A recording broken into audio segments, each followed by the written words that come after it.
Hi everyone, in this video we will see about DC motor drives. First we will see the contents of DC motor drives.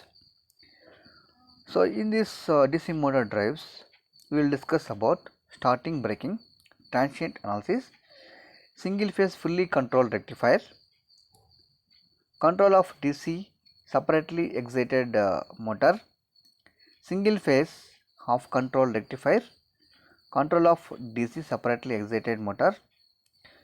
Next one, three phase fully controlled rectifier, control of DC separately excited motor, three phase half control rectifier, control of DC separately excited motor, multi quadrant operation of DC separately excited motor fed from fully controlled rectifier, rectifier control of DC series motor, chopper controlled DC drives, chopper control of separately excited DC motor, chopper control of series motor. In this multi-quadrant operation of DC separately excited motor fed from fully controlled rectifier, that is a very important one, and three phase fully controlled rectifier also important. Next one, chopper drives also important. These three topics are very important in this part.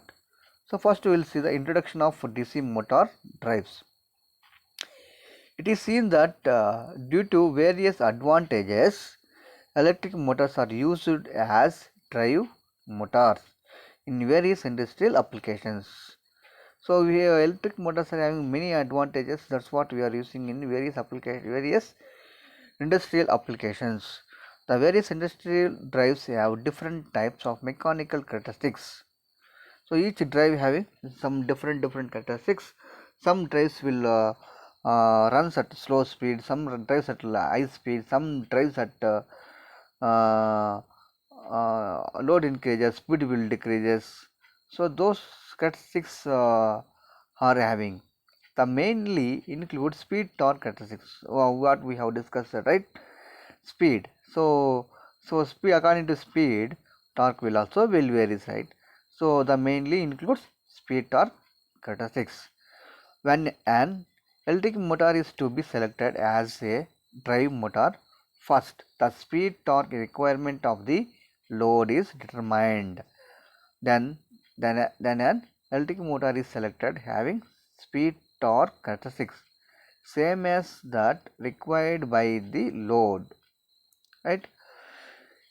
Thus, it is necessary to know the various types of electric motors used to drive motors and their mechanical characteristics.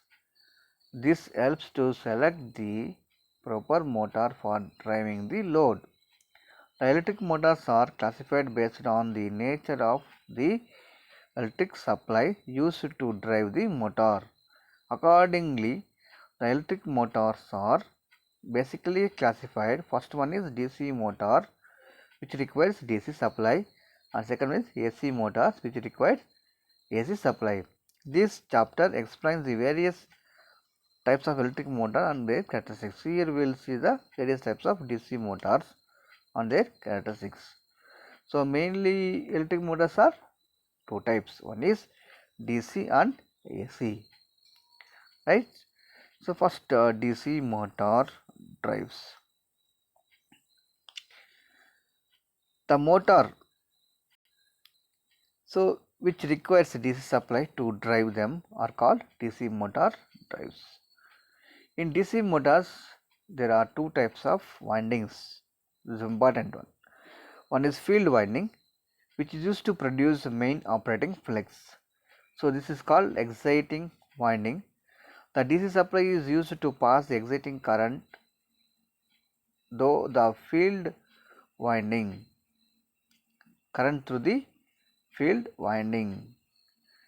So the DC supply is used to pass exciting current through the field winding. The field current produces necessary working flex. Key point. So what is the key point here? Before saturation, the flex on produced by the field winding is directly proportional to field current. Pi is proportional to IF. And second winding is armature winding. The armature winding is placed on armature, which is rotate part of DC motor. In AC motor, armature winding is will not rotate; it will be there in constant stationary position. Here it will rotate. The armature winding is connected to commutator and supplies to armature winding is given through the brushes, which are resting against the commutator.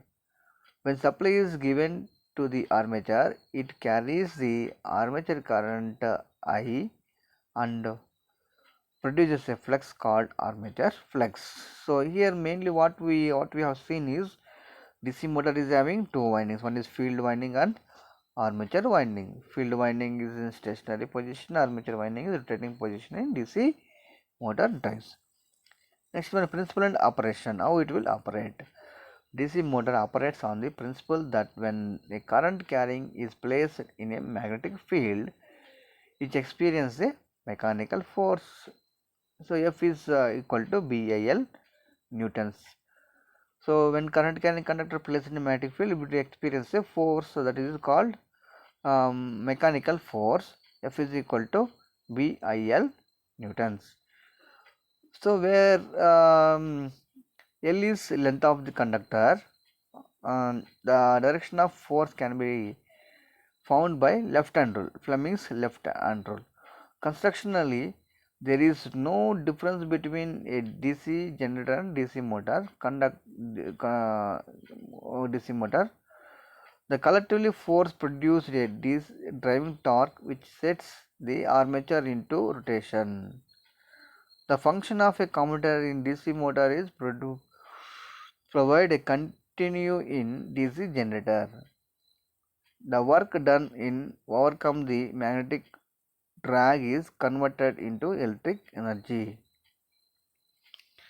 Conversion of energy from electrical to mechanical form by a DC motor takes place by the work done in overcome the position which is called back EMF.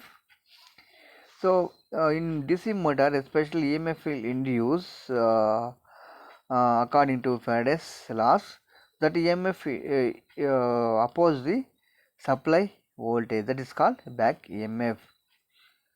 So back EMF is dynamically induced EMF in the armature conductors of DC motor when armature is rotates. The direction of induced EMF is found by Fleming's right hand rule. So is opposed to the applied voltage according to Lenz's law. So its value is same that of this EMF is called back opposition is converted into mechanical energy. So this is about DC motor drives and how it will operate. So next video we will see the starting and braking methods of DC motor drives. So these things we will see later on. We will go for converters, right? Okay. So okay, thank you everyone.